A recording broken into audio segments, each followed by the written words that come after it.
देवियों और स्वजनों, पशु स्वास्थ्य और कल्याण से जुड़े इस ऐतिहासिक संस्थान में आप सबके बीच उपस्थित होकर मैं हार्दिक प्रसन्नता हो रही हूँ।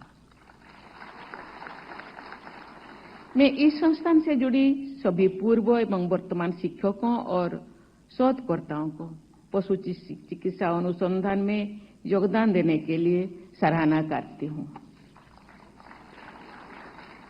पशुओं के प्लेग के नाम से जाने जाने वाली रिंडरफस्ट महामारी की रोकथाम के लिए वर्ष 1889 में स्थापित इस संस्थान ने 135 वर्ष की अपनी यात्रा में कई महत्वपूर्ण उपलब्धियां हासिल की हैं। इस संस्थान के वैज्ञानिकों द्वारा किए गए शोध कार्यों का प्रमाण इस संस्थान के नाम दर्ज अनेक पेटेंट्स, डिजाइन्स और कॉपीराइट्स में है। Prevention is better than care की कहावत पशुओं के स्वास्थ्य के लिए भी पूरी तरह से लागू होती है। बीमारियों की रोकथाम में टीकाकरण की अहम भूमिका है। ये इस संस्थान के लिए गर्व का विषय है कि राष्ट्रीय पशु रोग नियंत्रण कार्यक्रम में अनेक टीके यहीं पर विकसित किए गए, जो मेरे पूर्व यहाँ के मुख्यमंत्री ने हम सबके सामने बातों को रखा। देवियों और स्वजनों, ईशावास्यम इदम सर्वम के जीवन मूल्यों पर आधारित हमारी संस्कृति सभी जीव जंतुओं में ईश्वर की उपस्थिति को देखती है। पशुओं से हमारे देवताओं और ऋषि मुनियों का संवाद होता है। ये मान्यता भी उसी सोच पर आधारित है। भगवान के कई अवतार भी इसी विशिष्ट श्रेणी में है। ऐसे प्रसंगों को उल्लेख मैं यहाँ इसलिए कर रही हूँ कि जब आप एक चिकित्सक या शोधकर्ता के रूप में कार्य करें तो बेजुबान पशुओं के कल्याण की भावना अपने मन में हो। मैं जिस परिवेश से आती हूँ वह सहज रूप से प्रकृति के निकट है। मानव का वन और वन्य जीव जंतुओं के साथ सह अस्तित्व का रिश्ता है। सच कहे तो पशु और मानव का एक परिवार का रिश्ता है, जो विशिष्ट प्राणियों का संवर्धन होगा। अभी तो हम एक टेक्नोलॉजी और आधुनिक संस्कृति के जीवन शैली में जिंदगी जीते हैं। जब हम छोटे थे या पूर्व में अभी टेक्नोलॉजी का कोई साधन नहीं था, पशु ही हम लोगों का साधन और वही हम लोगों का बोल थे किसानों का। पशु के बिना किसान आगे नहीं बढ़ सकता, हाथ से काम नहीं कर सकता।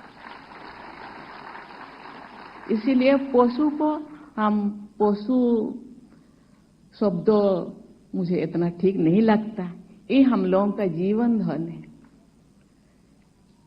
उनके बिना हम जिंदगी सोच नहीं सकते। जिंदगी तो जैव विविधता बढ़गी और ये धरती तथा मानव जाति खुशहाल होती थी।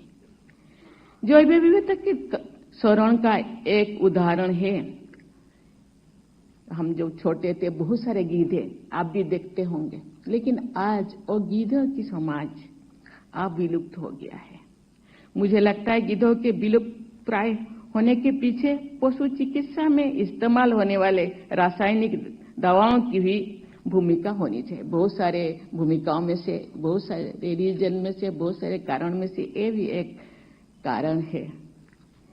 ऐसी दवाओं पर प्रतिबंध लगाना गीधों के संरक्षण की दिशा में सराहनीय कदम है। अभी वैज्ञानिकों ने इस दिशा में कदम उठाए, इसलिए मैं उनको बहुत बहुत धन्यवाद देना चाहती हूँ। और भी कोई प्रजातियां या तो विलुप्त हो गई है या विलुप्त होने पर कगार पे है। इन प्रजातियों का संरक्षण पर्यावरण संतुलन के लिए बहुत ही आवश्यक है। भारतीय पशु चिकित्सा अनुसंधान संस्थान जैसे संस्थाओं से मेरी अपील है कि वे जैव विविधता को बढ़ाने में अग्रणी भूमिका निभाएं और आदर्श प्रस्तुत करें।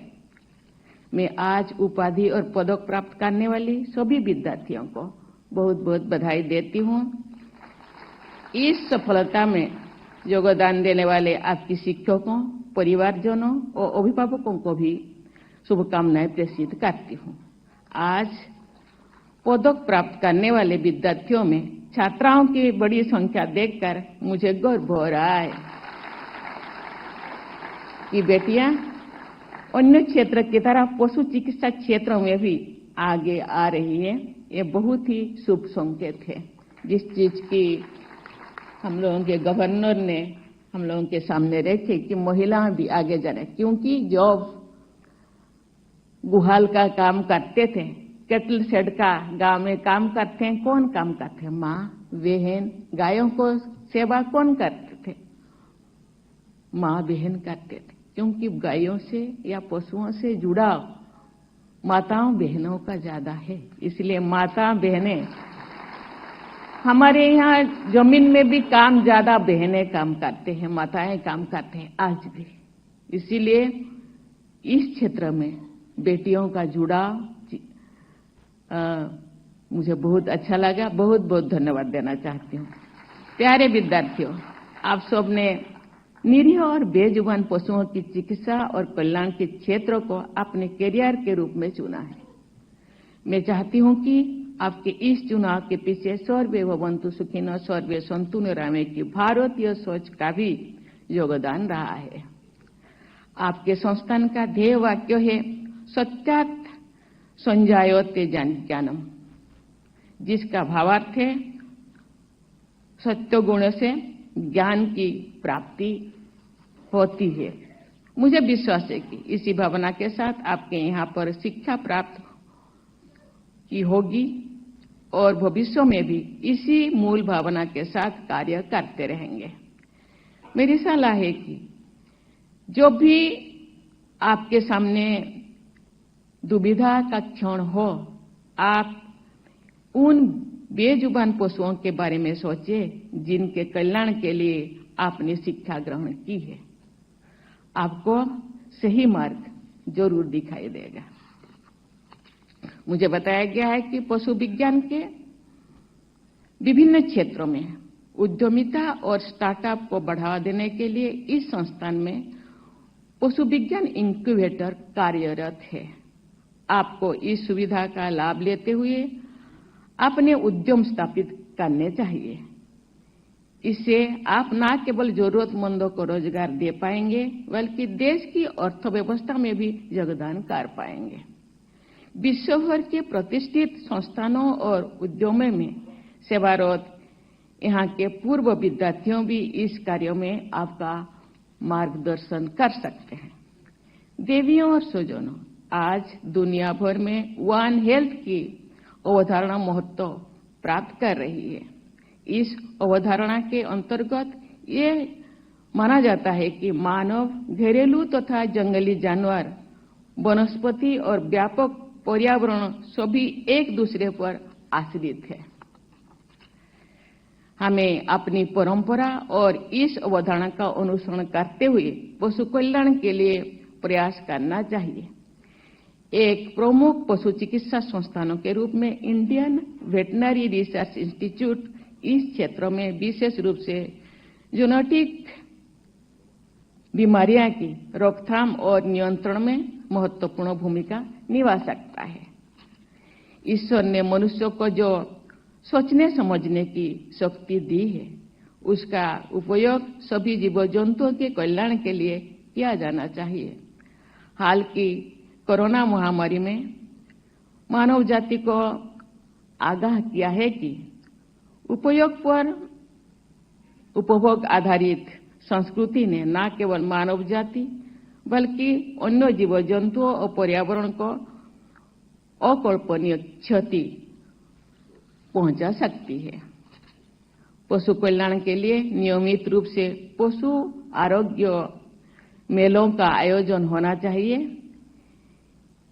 इन मेलों के तहत गांव-गांव में कैंप, लगातार पशुओं की चिकित्सा होने पर पशुओं के साथ साथ समाज भी स्वस्थ रहेगा। मैं थोड़ा किसान परिवार से जुड़ी हूं, लेकिन आज गांव-गांव में पशु दिखने को नहीं मिलते हैं। घरेलू पशु जे हम लोगों को खेती में सहयोग करते हैं। आज टेक्नोलॉजी आया, आज ट्रैक्टर, लेकिन कृषि साथी जो केंचुआ, ये बहुत सारी चीजें जमीन में जो रहेंगे वो आज खत्म हो गया, जमीन बंजर हो गया। लेकिन उसको हम किस रूप से संरक्षण कर पाए, जमीनों का उर्वरता कैसे हम अच्छा कर पाए, इसी दिशा में सबको सोचना चाहिए।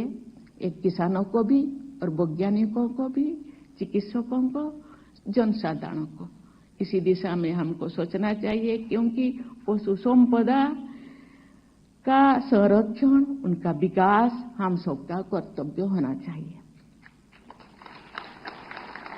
पशु कल्याण के लिए नियमित रूप से पशु